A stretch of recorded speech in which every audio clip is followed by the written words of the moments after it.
Recruitment and selection, a well-designed recruitment and selection process allows organization to both attract a wide pool of applicants and narrow the selection down until you found the perfect candidate for every opening. So, sabi po dito, yung recruitment and selection is the process of attracting and choosing the right candidates for job vacancy. So, ito po yung ginagamit ng organization para ma-identify kung sino yung fit para sa role ng job opening. So, dito po ay ini-ensure na yung mapipiling candidate is mayroong skills and qualification to meet the business objectives na suitable for the job position.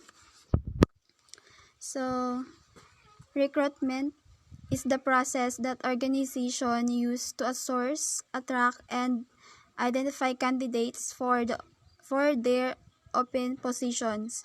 The goal of recruitment is to gather as many suitable candidates for the role as possible through as many fitting recruitment method as possible. So, sabi po dito na yung recruitment is ito yung ginagamit ng organization para ma-attract or maghanap ng candidate for the open position or vacant position. So, dito po is ina-attract yung mga applicants na para makapili or ma-identify kung sino yung mas suitable or fit para sa job vacancy. I'm going to report about the two types of recruitment. First one is external recruitment. Ito is yung naghahanap sila ng employees outside of their organization. They're using posting on job site para maka-attract sila ng tao or ng unemployed na mayroong interest doon na mayroong qualities and skills na pasok sa open position. They also punta sa mga university para makahanap doon ng fresh and talent student. Yun yung ginagawa na external. While internal naman, ito is yung within organization lang. Like, yung mga nagtatrabaho doon is ipopromote, ganun. Like, kunyari, naghahanap ng isang team leader and meron yung team manager niya is nakakita ng isang employees na nagtatrabaho doon ng meron siyang leadership skills na pasok doon para sa team leader. Like, ipopromote lang siya for team leader and mas less yung gastos na internal recruitment kaysa sa external. Kasi nga, ang external is marami pang oras na kailangan. Like, kailangan pa yun i-orientation, kailangan pa siya i-train. Kaya, marami pang oras na pwede na, tapos kailangan din yung gastusan. While kung internal lang naman is nandun na siya, like ipopromote lang siya, alam niya na yun, mayroon na siya andun, ipopromote lang siya to the next level, like that. Selection is the process of assessing candidates' qualities, expertise, and experience to narrow down the pool of applicants until they are left with the best person for the role. This process usually involves conducting interviews and using various tests and assessment to evaluate each candidate. So, selection, ito po yung mga process na nag-evaluate ng candidates for the best person for the role. Ginagawa po dito, gagawin po dito ay mag-interviews at gumagamit po sila ng mga iba't ibang test para po malaman kung sino yung pinaka-the best person for That's why this recruitment and selections matter. So like for example, may isang kumpanya kailangan nila ng empleyado or bagong empleyado, kailangan muna nilang mag-recruit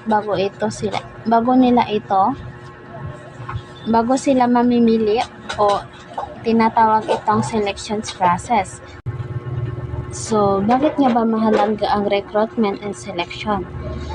Ito yung mas magandang proseso para makapagpili ka ng mas karapat-dapat na maging empleyado sa iyong kumpanya. Meron itong experience at may iba-iba pang kakayahan na maaari mong mapili na karapat-dapat na maging empleyado sa iyong kumpanya.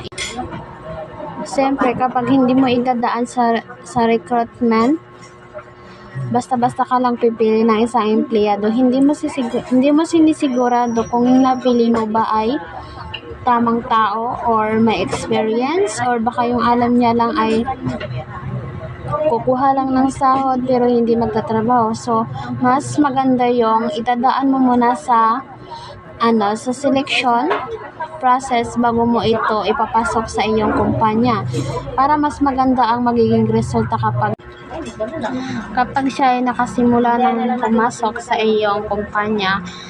So, mas maganda talagang idaan mo na ito sa recruitment and selections process para mas makapili ka kung siya ba talaga ay isang karapat-dapat na maging empleyado sa iyong kumpanya. So, habang siya ay isang applicant pa lang, kailangan mo muna itong idaan sa selection and process para mas makapili ka ng mas magandang bilang isang empleyado sa iyong kumpanya.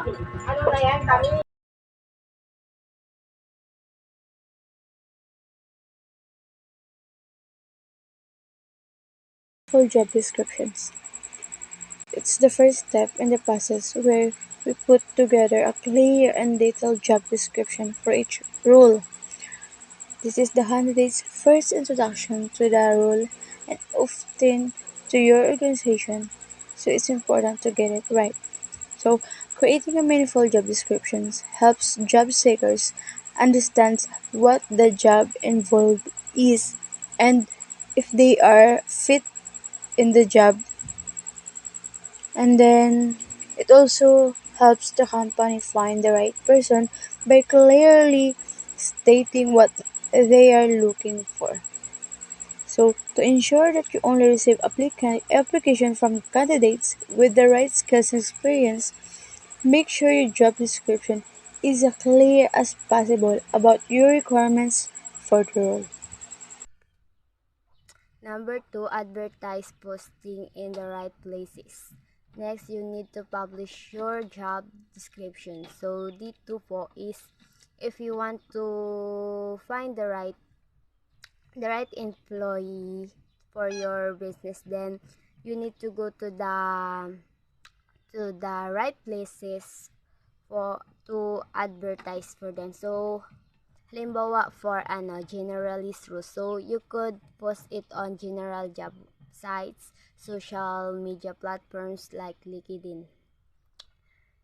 And next is number 3, screen resumes thoroughly. Next, you begin screening candidates against the requirements of the rules so you can eliminate those who aren't suitable. Many companies use blind screening to access candidates at this stage. So, dito, yung screen resumes is the process of reviewing a resume to determine if the candidate is qualified for the position. So, dito din nila malalaman if the candidate is qualified or not based sa kanilang education, skill, experience, or any relevant information that may offer on their resume. Schedule, host, and evaluate interviews. When you have narrowed down your initial pool of applicants, the next stage is usually to interview the strongest ones. An interview is an opportunity to meet the candidates and get a better understanding of their capabilities. It also allows you to determine whether they are good fit for your company culture. Scheduling ensures that both the interviewer and the candidate can meet at a convenient time. Hosting The interview gives the company a chance to learn more about the candidate and see if they are fit for the job.